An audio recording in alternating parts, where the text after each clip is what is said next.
Hello, lighting people. Today, we're shining a spotlight on one of North America's premier lighting manufacturers, Current, a dynamic modern lighting maker with deep roots in the legacy of both General Electric and Hubbell. In an era where the LED revolution has fundamentally transformed the landscape, Current is navigating the ever-evolving challenges and opportunities that define the modern lighting industry. To delve deeper into this narrative, we're pleased to be joined today by Steve Harris, the President and CEO of Current. Steve, a warm welcome to you, and thank you for joining us today for 5 Big Questions. Thanks, Al. I look forward to the questions, and thank you for having me. Steve, it's so good to have you here. Thanks for joining us. And I think it was 8 or 9 months ago that you took the helm at Current, one of the largest lighting companies in our North American lighting industry.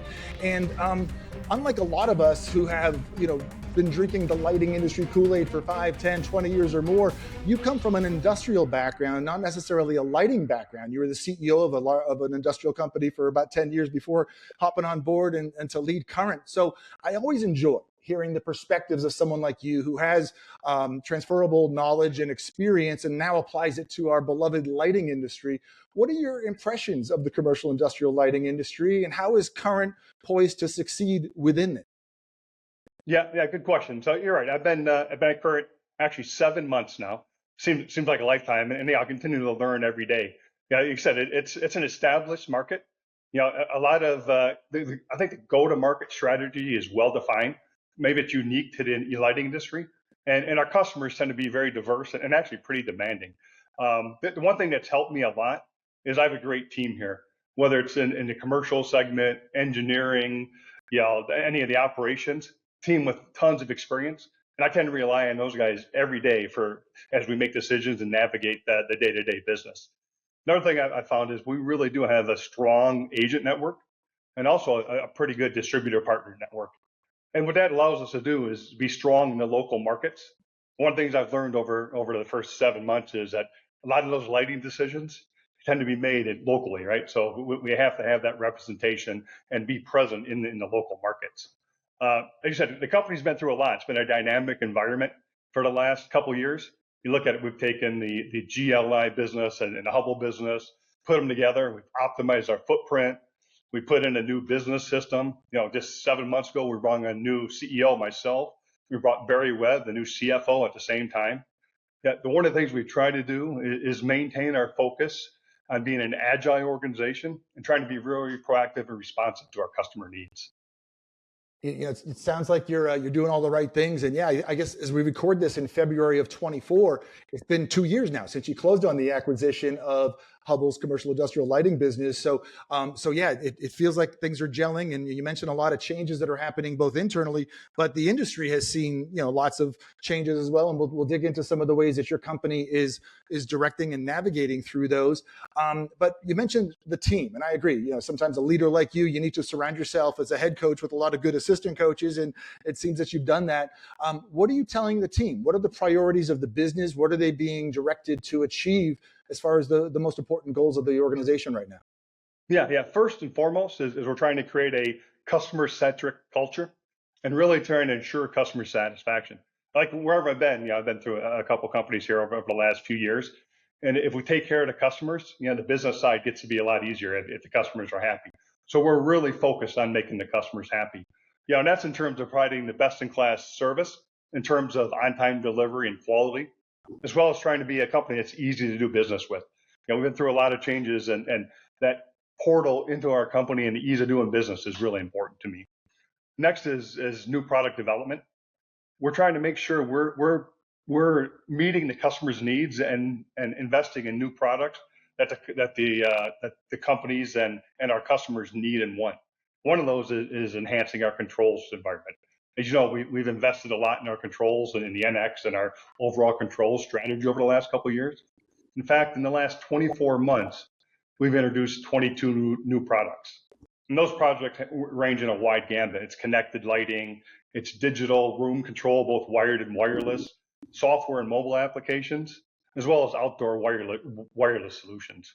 So, in fact, in 2024, we have 10 new products scheduled to be launched in the controls platform. That's going to widen our breadth of solutions to the market, as well as meet some of these evolving codes and application requirements that continually evolve in the industry. In fact, when we actually get to meet in person here next month at HLI GLI, you're welcome to come by and see us and see some of these new products.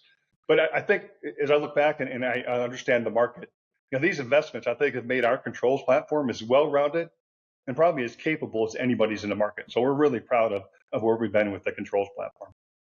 Yeah, you sure have a lot of like product categories where you go wide and you go deep, because you have the spec, you have some of the more general lighting, you have the old HLI, which to shorthand it is kind of the legacy Hubbell lighting brands, the old GLI, which is the legacy GE Current or Current by GE type brands.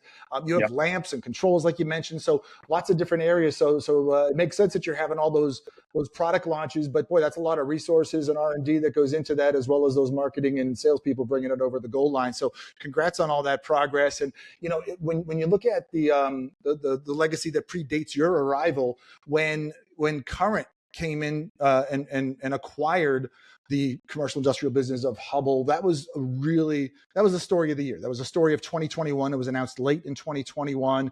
It was closed on in early 22, as we mentioned. And at the time, the management was saying, stay the course. There's no immediate plans to consolidate HLI and GLI.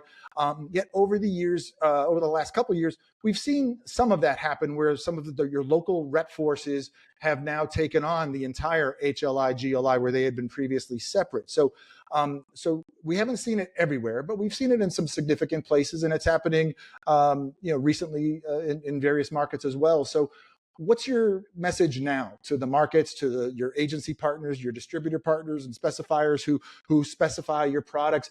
Do you continue to expect to see more of that HLI GLI consolidation on the local level?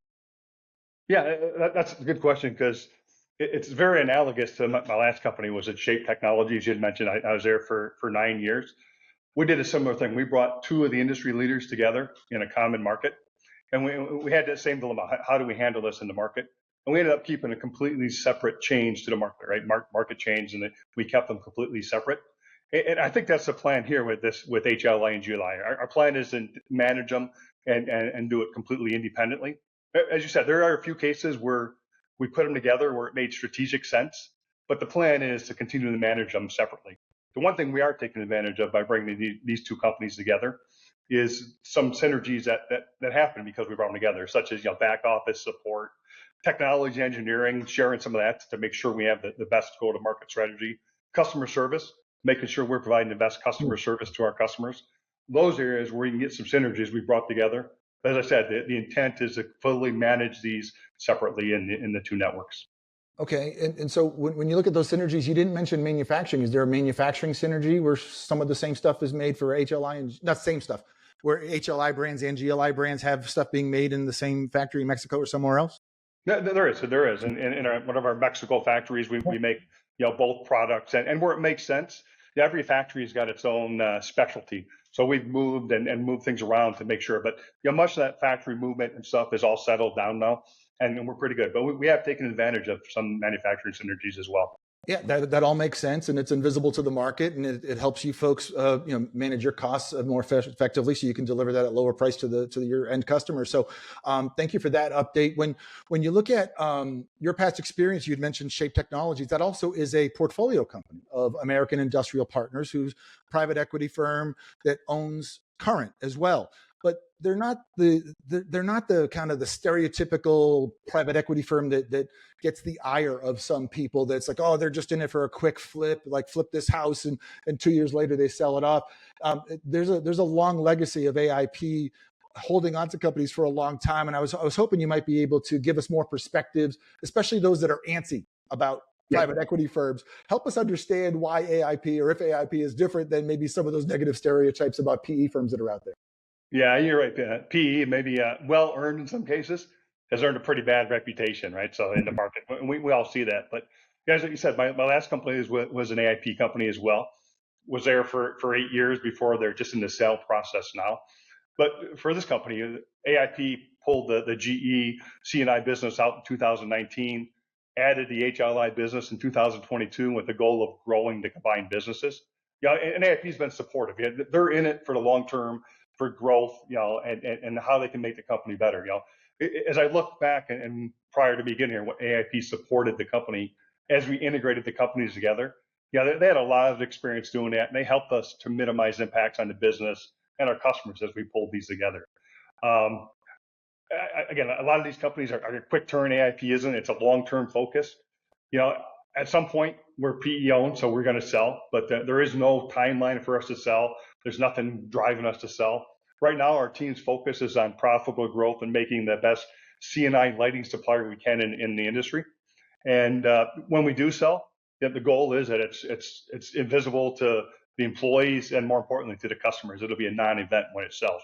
We're just going to make sure we're the best company we can be prior to that. Yeah, no, that makes a lot of sense. And the information I'm about to share isn't necessarily recent, but sometime in the last 2 years, I remember going through all the portfolio companies of AIP, and I added up, I tallied, how long they've held on to each company. I think it was like 7 years or so was like the median amount of time that they held on to a company, which does show that there's more of a stable long-term approach that they take. So yeah, I do view you folks as a much more stable PE-owned entity than the average PE type entity. And when we think about, one of the big stories of last year in 2023 was AI and how it's changing the world and in every industry, from medical to education, and likewise in industrial areas, AI is impacting things, whether it's from supply chain or manufacturing. But from your perspective, as you run all departments and all aspects of your business, has generative AI seeped into your work processes or your future product development? What can you say about AI and how Current is embracing it? Yeah. I think like most industrial companies, we're early on in our AI journey, right? We're trying to balance where it really makes sense and where it's going to add value to the company and to the customers. One example we use it now is in marketing, right? We use to analyze customer data, and we make sure we're targeting the right audience, optimizing our digital marketing campaigns. And we want to make sure when we're delivering our marketing campaigns, it's relevant content and to the right audience. So that's one of the places we're using it. We're looking at ways to use it in customer service, right? Maybe handle standard inquiries, provide support, streamline our customer interactions. But the last thing I've warned the team, what we don't want to do is customer calls in or goes online and he gets a chat box, and you call in like you do to maybe a cable company. You get stuck in some automated phone system pushing number after number. We want to make sure that our customers are talking to people, but maybe they can provide data so the case can be solved quickly, or the issue they can be solved quickly when they have it. Another place we're looking is automating repetitive tasks across the organization, whether that's like an accounting, AP, AR, or other automated tasks. We can automate that and repurpose those resources in the more value added tasks. That would be great. And in product development, that's an area where we'd use it. Controls as an example. We're looking at and we're working on products that'll have people count sensing, space utilization, occupancy, temperature, and light control with it, asset tracking, people tracking. I say geofencing, maybe commissioning of products to help move that along and make that much more efficient. So we're early on in our AI life cycle, but obviously there's growth and there's opportunity in that area. Yeah, loved hearing kind of the internal ways to optimize efficiencies and accuracy, but also kind of that more customer facing side of it. You mentioned controls. It feels like controls is the most obvious space to really capitalize on that technology in an immediate way. And what you just mentioned about commissioning, yeah, I mean, it can help your contractor customers, start jobs up much faster or easier, or whoever your startup services are. That there's just one small aspect of that could be optimized by that. So great things. And Steve, I can't help but notice that you are wearing an NX lighting control shirt, and you just gave a plug to NX Lighting Controls. Is that your favorite brand, or do you love all 24 or whatever brands the same? Love them all equally, right? But there's opportunity for growth in different areas, and as you know, controls is growing, and it's really one of the growth nodes in the company, and that controls growth will drive Luminaire's growth and other growth in the business as well. Yeah, for sure. It feeds the rest of the business, and it's a great complement to what you folks are doing in all areas. So, Steve, I wish I had 5 more questions, but our time is up. But I'm really grateful for the time you spent here. I know that I and a bunch of other lighting people will look forward to seeing you and all the current people at Leducation next month. And thank you for joining us today for 5 big questions. Yeah, I appreciate it. Thanks for your time, and I look forward to meeting you in person finally in New York City.